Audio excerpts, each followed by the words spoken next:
안녕하세요. 놀라운 논란의 미스터 논란입니다. 오늘은 국가대표팀 감독 선임에 대한 이야기를 좀 해볼까 합니다. 가벼운 마음으로 좀 해볼까 하는데, 일단 최근에 중국에서 클린스만을 감독으로 데려갈 수 있다라는 이야기가 나왔지만 유력 신문에서는 클린스만이 후보 아니다라고 이야기하고 있습니다. 일간지 베이징 칭옌바오에서는 2월 22일 중국 축구협회는 아시아 스포츠에 익숙하고 이미 아시아 팀을 이끌어 일정 수준 이상의 성과를 낸 외국인 지도자를 원한다라고 이야기를 했는데, 아시아 팀을 이끌어서 일정 수준, 대한민국 대표팀이 4강 아시안컵 4강 일정 수준 이상인가, 그리고 외국인 지도자이기는 하니까 두 가지 요건에는 맞을 수도 있는데, 아시아 스포츠에 익숙하며 여기에서 이미 클린스만 감독은 답이 없죠.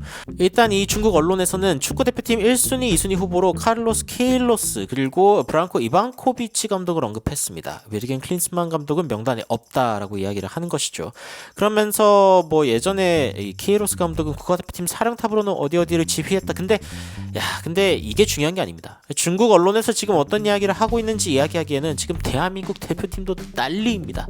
사실상 손흥민의 마지막 월드컵인데 허겁지겁 뽑은 감독이 지휘하는 게 이게 말이 되냐, 이런 이야기가 나오고 있죠. 그래서 과연 이 상황에서 최고의 해답이 무엇인지, 여기 놀라운 논란에서 논란의 여지 없게 한번 정해보도록 하겠습니다. 바로 들어가 보시죠.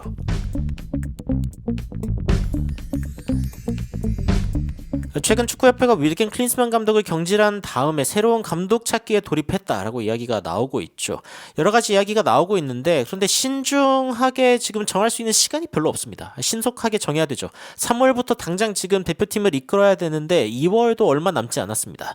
그리고 1순위 후보는 이미 정해져 있다. 제가 또 이야기를 했었죠. 홍명보 감독이 올 확률이 높다라는 이야기가 지금 나오고 있는데, 근데 지금 태국전을 3월에 있는 이 태국전 때문에 당장 감독을 선임해야 된다, 그런 게 엄청나게 중요하진 않습니다. 오히려 지금 더 중요한 것은 체질 개선을 좀 해야 된다라는 건데, 체질 개선이 안 될 것 같습니다. 왜냐면은 지금 하다 일방 통행을 선택하고 있다. KFA가 비공개 감독 선임을 예고했기 때문입니다.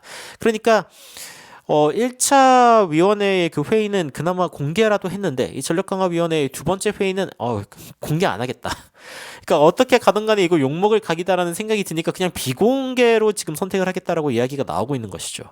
어마무시한 상황인데, 지금 2차 회의부터는 브리핑도 하지 않고 향후 몇 차례 회의를 진행하면서 그냥 일정만 공지하겠다. 그리고 최종 결과를 도출할 때 별도로 미디어 간담회를 개최하겠다. 물론 그럴 수 있죠. 왜냐면은 사공이 많으면은 산으로 간다고 사람들이 감내나라 배내나라 이러면은 문제가 생길 수도 있지만, 근데 지금은 일반적인 상황이 아니죠. 지금 축구협회에 불이 난 상황인데, 이 불을 이게 끄겠다고 하는 행동인지 아니면 불 붙은데 이제 기름을 붓겠다는 건지 모르겠는데, 사실상 외부와 단절한 채 귀를 닫겠다는 뜻이다라고 해석을 하고 있고, 그리고 많은 사람들이 그렇게 생각을 하고 있는 것 같습니다. 결과만 듣고 고개를 끄덕여야 하는 상황이 될 것 같은데, 이거 괜찮을까라는 이야기가 나오고 있죠. 근데 놀라운 논란에서는 만약에 이 감독이라면 인정이다라는 감독이 하나 있습니다. 특히 최근에 국가대표팀 감독을 하고 싶다라고 이야기한 감독인데, 누구냐? 바로 맨시티의 과르디올라 감독입니다.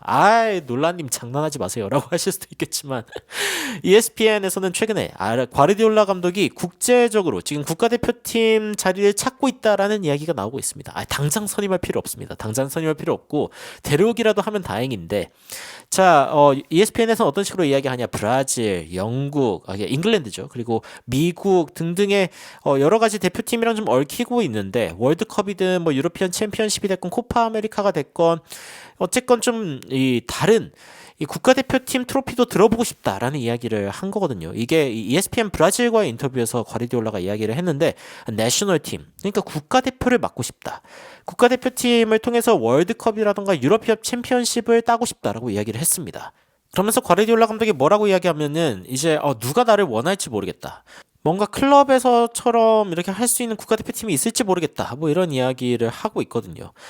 스페인에서도 우승컵을 들었고, 독일에서도 우승컵을 들었고, 영국에서도 들었고, 챔피언스 리그도 3번 들었고, 바르셀로나, 미넨, 그리고 맨시티를 지휘했던 이 과르디올라 감독이 국가대표팀 감독으로 온다. 이거 기대되지 않습니까? 엄청나게 기대되는 저는 좀 기대가 되는데, 근데 만약에 이 과르디올라 감독이 진짜 한국으로 올 수 있다? 이건 진짜 말도 안 되는 일이긴 하지만, 근데 왜 말이 안 됩니까? 아니, 왜 생각해보면은, 이 과르디올라가 지금 어떤 팀으로 갈 수 있다라는 이야기가 엄청나게 많습니다. 뭐, 브라질 ESPN이랑 또 이야기했기 때문에, 브라질로 가는 거냐, 뭐, 이런 이야기도 나오고 있고, 아니면은 뭐, 잉글랜드나 아르헨티나를 또 지휘할 수도 있지 않겠냐, 뭐, 등등이 나오고 있는데, 요즘 대세는 한국입니다. 한국이죠.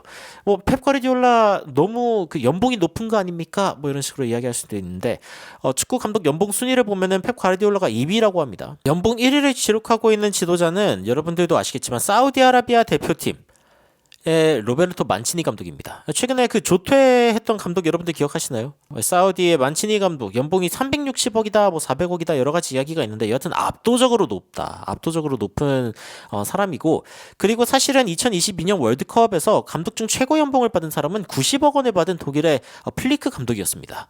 벤투는 당시에 18억 원 정도를 받는다라고 추정이 되었었는데 이때 당시에 발표된 바에 따르면은 플리크 감독이 연 650만 유로로 약 90억 원을 받아서 몸값이 가장 비싼 지도자인 것으로 나타났다라고 이야기를 하고 있죠. 그런데 이제 아니, 과르디올라 감독은 그러면 연봉이 얼마냐? 과르디올라 감독은 지금 2위를 하고 있고 연봉이 2,300만 유로, 330억 원입니다. 그런데 이제 맨시티는 어쨌건 돈이 많은 팀이고, 그리고 중동의 오일머니를 통해서 이제 돈을 지급하는 팀이기 때문에 사우디아라비아와 마찬가지로 약간 좀 정상적인 그런 그 시세가 아니죠. 이 3위에 있는 이 리버풀의 전설 스티븐 제라드 알 이티파크 감독 역시 지금 이 알 이티파크가 어딥니까? 사우디죠. 그러니까 253억 원을 받고 있고, 그러니까 이 감독들은 사실상 약간 좀 논외라고 이야기를 할 수 있습니다. 너무 비쌉니다. 너무 비싸고 사우디 물가죠. 이거 오일 물가기 때문에 정확히 칠 수는 없고, 그래도 월드컵 감독 중에 많이 받는다는 사람이 연봉 90억 원이니까 대한민국도 가능하지 않을까? 아니, 어떻게 가능하냐? 저거 뭐야? 클린스만 감독은 연봉이 한 30억 원밖에 안 되는데 무려 3배나 되지 않냐? 클린스만 감독은 위약금도 70억 원이나 가져갔습니다. 그리고 심지어 국내 체류일 너무 적어가지고 세금을 덜 냅니다. 비거주자 항목에 이제 해당이 되면은 어쨌건 그 퍼센트가 딱 정해져 있는데 대한민국에서 근로해가지고 받는 그 어떤 세금이라던가 이런 거에 해당이 되지 않는 거죠. 그러니까 이거 재택근무를 고집한 이유가 있었다 뭐 이런 식으로도 이야기가 나왔었는데, 결국에는 위약금 70억 원 중에 세금 15억만 내고, 야 진짜 어마무시하지 않습니까? 근데 이런 감독에게 위약금 70억 원을 줄 수 있는데 펩 과르디올라한테 뭐 연봉 월드컵 최고 수준 90억 원도 못 주겠습니까? 물론 이렇게 준다고 해서 올 감독인지는 모르겠지만, 맨시티의 감독인 과르디올라 감독이 여하튼 국가대표 직장을 원한다라고 이야기하고 있기 때문에 대한민국에서 한번 넣어보고, 그리고 아까 그런 이야기 했었죠. 결과만 듣고 고개를 끄덕여야 하는 상황이 된다. 그러면은 과르디올라 감독이 딱 온다고 했을 때 대한민국 축구를 사랑하는 사람 중에 야 이거 정몽규 회장이 잘못했네 이럴 사람은 아무도 없습니다. 야 대단한데? 과르디올라를 데려왔네. 아유 진짜 퍽이나 그렇게 되겠습니다. 중국이 지금 클린스만을 뭐 데려오냐 마냐 이게 문제가 아닙니다. 대한민국은 지금 손흥민 선수의 마지막 월드컵, 뭐 사실상 마지막이라고 이제 이야기가 나오고 있는 이 월드컵에서 어떤 감독이 지휘할지, 그리고 더 나아가서 대한민국 축구계의 어떤 시스템이 과연 어떻게 선순환에 좋은 체계를 갖출 수 있는지에 대한 질문이 필요한 시점인데, 아이고 문 닫았습니다. 문 닫았고 과연 어떤 감독이 발표가 될 것인지 이것도 궁금하기는 한데, 그것보다도 어떤 결정 과정을 통해서 어떤 식으로 결정이 났는가, 그런 설명을 듣는 것도 축구 팬들에겐 굉장히 중요하지 않을까라는 생각이 듭니다. 여러분들은 현재 축구협회가 감독을 선임하고 있는 이 과정에 대해서 어떤 생각이 드신지 굉장히 궁금한데요. 과르디올라 과르디올라 얘기는 그래도 농담으로 들어주시고, 과연 이 축구협회가 선정할 이 다음 감독, 국내에 있는 감독 중에 한 명을 고를 거다라고 이야기가 나오고 있는데, 어떤 감독이 과연 다음 감독이 될지 한번 지켜보도록 하겠습니다. 여러분들의 댓글 의견으로 달아주시면 더욱 흥미로운 소식으로 찾아뵙도록 하겠습니다. 이상 놀라운 논란 미스터 논란이었습니다. 시청해주셔서 감사합니다. You are my sunshine, my only sunshine. You make me happy, home and away. And when it's pouring, you keep on scoring, so please don't take my Sony away.